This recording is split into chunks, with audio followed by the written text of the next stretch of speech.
তো বন্ধুরা, আজ তোমাদের জন্য আরো একটা নতুন ভিডিও নিয়ে আসলাম।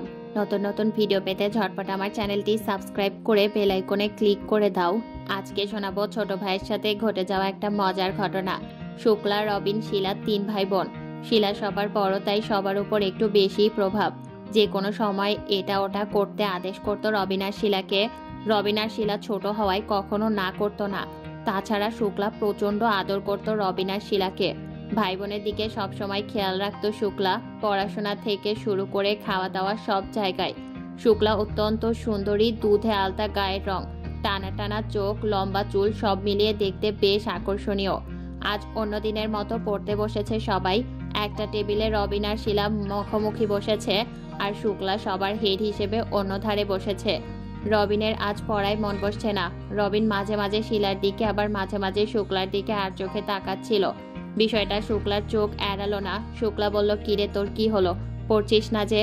রবিন আমতা আমতা করে বলল, কই আমি তো পড়ছি দিদি। এই বলে রবিন বইয়ের দিকে মন দিল। তারপরও রবিনের পড়ায় মন বসছে না। কেন জানি আজ শুক্লার ডাবের দিকে বারবার তাকাতে ভালো লাগছিল রবিনের। এর আগে কখনো এমন হয়নি। আগে কখনো শুক্লা এবং শিলাকে নিয়ে এমন ভাবতো না রবিন। আজ কেন জানি শুক্লার বাগানের ফুলগুলো দেখে রবিনের সারা শরীর শিরশির করে উঠতে লাগলো। শুক্লা আজকে টি শার্ট পরে পড়তে বসেছে, আর বারবার সেদিকেই চোখ চলে যাচ্ছিল রবিনের। হঠাৎ শুক্লা বলল, রবিন আমার মাথাটা কেন জানি ধরেছে, একটু মলম নিয়ে আয় তো। রবিন কিছু না বলে সোজা উঠে গেল। একটা মলম এনে শুক্লার হাতে দিয়ে আবার পড়তে বসে পড়ল। শুক্লা বলল, তুই তো আজ পড়ছিস না, এদিকে আয়, আমার মাথায় একটু মালিশ করে দে।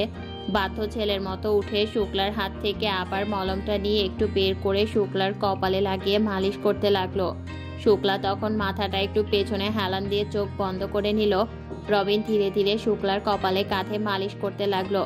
পেছনে হেলান দেওয়াতে শুক্লার বাগানের পেঁপেগুলো যেন টি শার্ট ভেদ করে বাইরে বেরিয়ে আসতে চাইছিল। রবিন আর নিজেকে ধরে রাখতে পারছিল না, ওর খেলোয়াড় সিগন্যাল দিতে লাগলো। শুক্লা বলল, অনেক হয়েছে, এবার পড়তে বস। রবিন বলল, আজ পড়তে ভালো লাগছে না দিদি, আমি রুমে যাই। রবিন নিজের রুমে এসে দিদির বাগানের বড় বড় ডাব মন থেকে আজ কিছুতেই সরাতে পারছে না। বারবার চোখের সামনে ভেসে উঠছে। বাথরুমে ঢুকে হাতের কাজ ছেড়ে নিজেকে শান্ত করলো রবিন, আর ভাবতে লাগলো যেভাবেই হোক দিদিকে পটাতে হবে। এসব ভাবতে ভাবতে ওদিক থেকে খাবার টেবিলে ডাক পড়লো। খাবার টেবিলে বসেও রবিন বারবার শুক্লার দিকে তাকাচ্ছিল। মন থেকে একটু আগে সেই ঘটনা কোনো রকমে রবিনের সামনে থেকে সরাতে পারছে না। রবিন, শুক্লা, শিলা 3 জনই বাসার দোতলায় থাকতো। ওদের বাবা মা নিচতলায়। রবিন আর শিলার রুমের দরজা একদম মুখোমুখি। রবিনের রুম থেকে বের হলে ডান পাশে বাথরুম, শিলার রুমের পাশে শুক্লার রুম। শুক্লা আর শিলা আগে একই রুমে ঘুমাতো, এখন শিলা নাকি ঘুমের মাঝে বেশি গড়াগড়ি দেয়, তাই শুক্লা আর শিলার সাথে থাকে না। যদিও সবার রুম আলাদা, তবে 3 জন একই বাথরুম ব্যবহার করত। রবিন সারা রাত শুয়ে শুয়ে শুধু শুক্লার কথাই ভাবতে লাগলো। রাতে একটুও ঘুমাতে পারল না। পরদিন সকালবেলা কলেজে যাবার আগে শুক্লার কাছে গেল রবিন। শুক্লা জানতে চাইলো, কিরে কিছু লাগবে? রবিন বলল, আমাকে কিছু টাকা ধার দিবি দিদি? একটু এগিয়ে গিয়ে শুক্লার চেয়ারের পেছনে দাঁড়ালো রবিন। শুক্লার চুলে একটা হাত দিয়ে বিলি কাটতে কাটতে রবিন বলল, দে না দিদি। শুক্লা বলল, আর তেল মারতে হবে না, দাঁড়া দিচ্ছি। এই বলে নিজের ব্যাগ থেকে টাকা বের করে রবিনের হাতে দিয়ে বলল, তাড়াতাড়ি ফেরত দিস, আবার আগের মতো ভুলে যাস না। রবিন শুক্লাকে চাপটে ধরে ঠোঁটে একটা চুমু দিয়ে আই লাভ ইউ দিদি বলে বেরিয়ে গেল। শুক্লা তার চলে যাওয়া পথের দিকে চেয়ে একটা মুচকি হাসি দিল। সেদিন রাতে পড়ার টেবিলে বসে আবারও রবিন শুক্লার দিকে তাকালো, তবে আজ শুক্লার চোখ এড়ালো না বিষয়টা। শুক্লা উঠে গিয়ে একটা চাদর জড়িয়ে আবার এসে বসে পড়ল।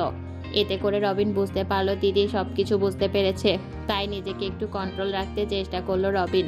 রাতে শুয়ে শুয়ে সেই একই ভাবনা। নিজের বোনকে নিয়ে এমন ভাবেও যদি বারবার কেমন করছিল, তবুও এসব ভাবতে কেন জানি ভালো লাগছে রবিনের। রাত বেশি হলে রবিন উঠে বাথরুমে গেল। আজ যে টাকাগুলো নিয়েছিল তা দিয়ে একটা ওয়েব ক্যামেরা কিনেছে ও। বাথরুমে ঢুকে দরজা বন্ধ করে ভাবতে লাগলো কোথায় লাগানো যায়, কারো চোখে না পড়ে এমন জায়গায় লাগাতে হবে। হঠাৎ দেয়ালে লাগানো টিউব লাইটের দিকে চোখ গেল। টিউব লাইটের ভেতরে যদি সেট করা যায় তাহলে কেউ দেখবে না। রুমে গিয়ে কম্পিউটারে চেক করলো ঠিক আছে কিনা, যেখানে লাগিয়েছে পুরো বাথরুমটা তার ক্যামেরার অধীনে আছে। লাইটটা লাগিয়ে দিয়ে এসে ঘুমিয়ে পড়ল রবিন। পরদিন সকালবেলা রবিন একটু জলদি উঠল, যদিও প্রতিদিন 9টা কিংবা আরো পরে ওঠে। আজ সে পর্যন্ত ঘুমাতে পারল না রবিন। ঘুম থেকে উঠেই কম্পিউটার অন করে বসে রইল। না, এখনো কেউ আসছে না দেখে নিজেই বাথরুমে গিয়ে ফ্রেশ হয়ে এলো। আবার এসে কম্পিউটারে বসতেই দেখতে পেল শিলা আসছে বাথরুমে, তাই ক্যামেরা অফ করে দিল। ছাদে গিয়ে পায়চারি করছিল, অমনি শুক্লা সেখানে হাজির। কিরে, এত জলদি উঠে গেলি? রোজ তো তোকে এই সময় ডেকে উঠানো যেত না, আজ কি হলো? রবিন বলল, এমনিতেই ঘুম ভেঙে গেছে তাই উঠে গেলাম। এরপর সকালে নাস্তা খেতে বসলো সবাই। শুক্লা বলল, আমি স্নান করে পরে খাবো, তোমরা খেয়ে নাও। রবিন ভাবলো এখন তো আর নাস্তার টেবিল থেকে উঠে যাওয়া যাবে না, যাক পরে দেখা যাবে। পরদিন ছুটির দিন থাকায় সবাই বাসায় শুক্লা রুমে বসে তিনজন মিলে লুডো খেলছিল। যত দিন যাচ্ছে শুক্লাকে আরো সুন্দরী দেখাচ্ছে। শিলা বলল, আর খেলবো না। রবিন ভাই আজ কি খেলছে মনে হয় নিজেও জানে না। খেলা সমাপ্ত দিয়ে যার যার রুমে চলে গেল। তখন প্রায় দুপুর হতে চলেছে। রবিন দেখতে পেল শিলা বাথরুমে যাচ্ছে, তাড়াতাড়ি দরজা বন্ধ করে ক্যামেরা চালু করে বসে পড়ল কম্পিউটারের সামনে। শুক্লা বাথরুমে ঢুকে দরজা বন্ধ করে দিয়ে খেলার মাঠ উন্মুক্ত করতে লাগলো। রবিন বাগানের ফুলগুলো দেখে হাঁ করে তাকিয়ে রইল। এরপর শুক্লা শাওয়ার ছেড়ে ভিজতে লাগলো। এর মাঝেই খেলার গর্তে হাত রেখে শুক্লা কয়েকবার কেঁপে কেঁপে উঠল। প্রায় 15 মিনিট পর শুক্লা স্নান সেরে বাথরুম থেকে বেরিয়ে গেল। এভাবে প্রায় প্রতিদিন শুক্লার স্নান করা দেখত রবিন। একদিন মাঝরাতে রবিন শুক্লার রুমে গিয়ে হাজির হলো। হালকা লাল আলোয় আলোকিত রুম। শুক্লার মাথার কাছে এসে দাঁড়ালো রবিন। কি মায়াবী লাগছে শুক্লাকে। খাটের নিচে হাঁটু মুড়ে বসে দেখতে লাগলো রবিন, যেন চোখ জুড়ায় না। কিছুক্ষণ এভাবে বসে থেকে সাহস করে পাহাড় পর্বতে হাত রাখলো রবিন। অমনি একটু নড়ে চড়ে উঠলো শুক্লা। তাড়াতাড়ি রুম থেকে বেরিয়ে এলো রবিন। শুক্লার ঘুম ভেঙে গেল। এটা কি শুক্লার স্বপ্নে দেখলো নাকি? তা মনে হয় না, কিন্তু কে হতে পারে? ঘরে তো আর কেউ নেই রবিন ছাড়া, কিন্তু রবিন এমন করবে কেন? শুক্লার এখন আস্তে আস্তে মনে পড়তে লাগলো রবিনের এতদিনের কথা। তাহলে কি রবিন এসেছিল? রবিনকে পরখ করে দেখতে হবে, তার ভেতরে আসলে কি ভাবনা কাজ করছে। ওদিকে রবিন রুমে এসে শুয়ে শুয়ে ভাবতে লাগলো শুক্লা কি টের পেল? আবার শুক্লার রুমে যেতে মন চাইছিল, কিন্তু সাহস করতে পারলো না। পরদিন রাতে ঘুমাতে যাওয়ার সময় শুক্লা দরজা লক করে ঘুমিয়ে পড়লো। রবিন তা বুঝতে পারলো। রবিন এখন শিওর শুক্লা কালকের ঘটনা বুঝতে পেরেছে, নইলে দরজা লক করবে কেন? রবিন এখন প্রতিদিন রাতে শোবার সময় খেয়াল করে শুক্লা দরজা লক করে ঘুমাতো।